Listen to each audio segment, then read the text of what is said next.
Okay, today we're diving into one of the biggest turning points in all of human history, the Industrial Revolution.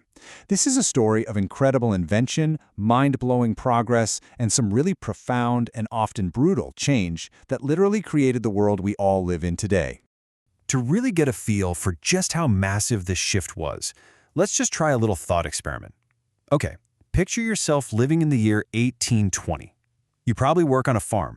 All the power you have comes from your own muscles, maybe a horse. Time?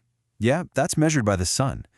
Now imagine you just fall asleep and wake up 100 years later, in 1920. Suddenly, everything is different. You're surrounded by factories, time is tracked down to the minute, and the air is just filled with the sounds of steam engines, cars, even radios. It would feel like you'd landed on another planet. And that leap feels so huge because before this whole period, daily life had been, well, pretty much the same for centuries. Get this, when you look at the standard of living, the life of a person in 1800 was actually more similar to the life of a Neanderthal than it is to our lives today. I mean, just let that sink in. That is the insane scale of change we're talking about here. So, what on earth lit the fuse for this explosion of change? How did a world that had been so static for thousands of years suddenly ignite this incredible chain reaction of invention? Well, the answer lies in this really unique mix of factors that were all kind of bubbling under the surface.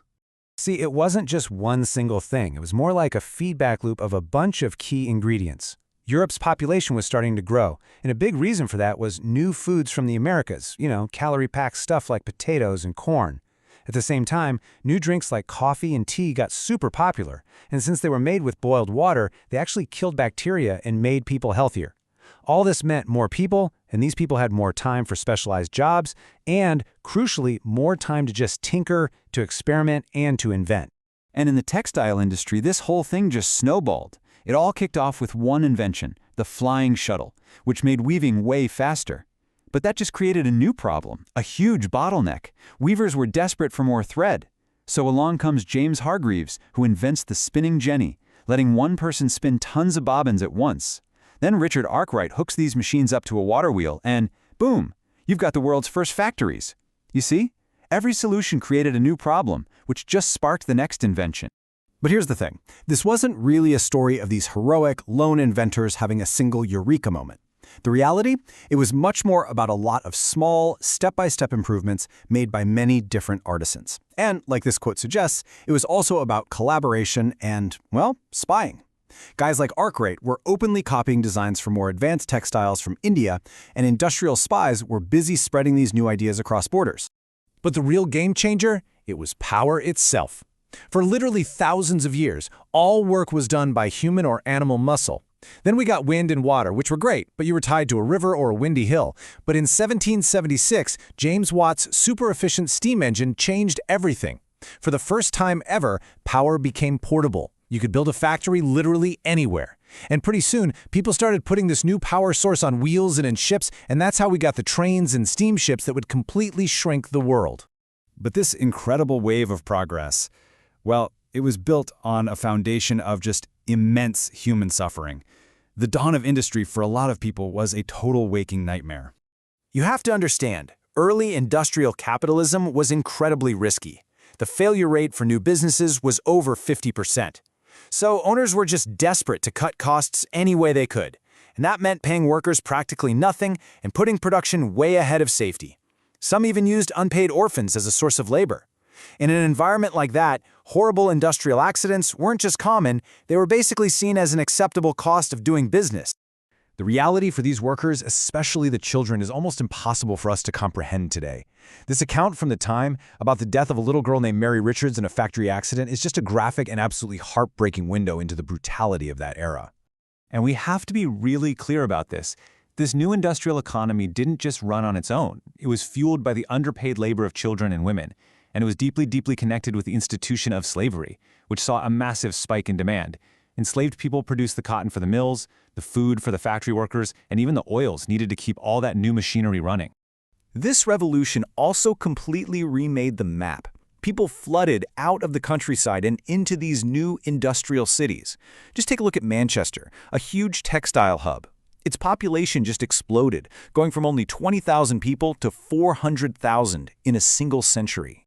And these cities were just not ready for that kind of growth. They became these sprawling slums without any fresh water or sanitation. The streets were filled with garbage, animal waste, raw sewage.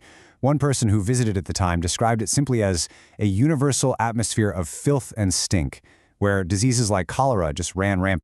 So it wasn't just about where people lived and worked. The entire structure of society was being fundamentally rewritten. It created totally new classes of people, new tensions, and new identities. So at the top, you had this powerful new class of owners emerge, the bourgeoisie. Now, these weren't the old aristocrats who owned all the land. These were the guys who owned the factories, the banks, the railways. They controlled the capital, the means of production. And working for them was the proletariat, this massive new industrial working class. These were the people who had left their farms, they didn't own any tools or land of their own, and the only thing they had to sell was their labor in exchange for a wage. Women's lives were completely transformed too. They went from working on farms or doing piecework at home to these grueling jobs in factories and mines. Take the story of Anne Egley. She worked 12-hour days in a coal mine, pushing these huge carriages that weighed 800 pounds. And she'd been doing that kind of work since she was 7 years old. Now, faced with these kinds of conditions, workers started to fight back. Of course they did. Early on, this resistance was what some historians call primitive rebellion. You know, like the Luddites, who famously went around smashing the machines they blamed for destroying their way of life. But over time, that anger started to get more organized. Workers formed mutual aid societies, and eventually unions, to fight for better conditions through things like strikes and collective bargaining. So, okay, we call it the Industrial Revolution. But was it really a revolution, like a political one, with a clear beginning and an end? In a lot of ways, it's a revolution that never actually stopped. And that, right there, might be its most profound legacy. Unlike a political revolution, the Industrial Revolution created a permanent new normal, the expectation of constant and constantly accelerating technological change.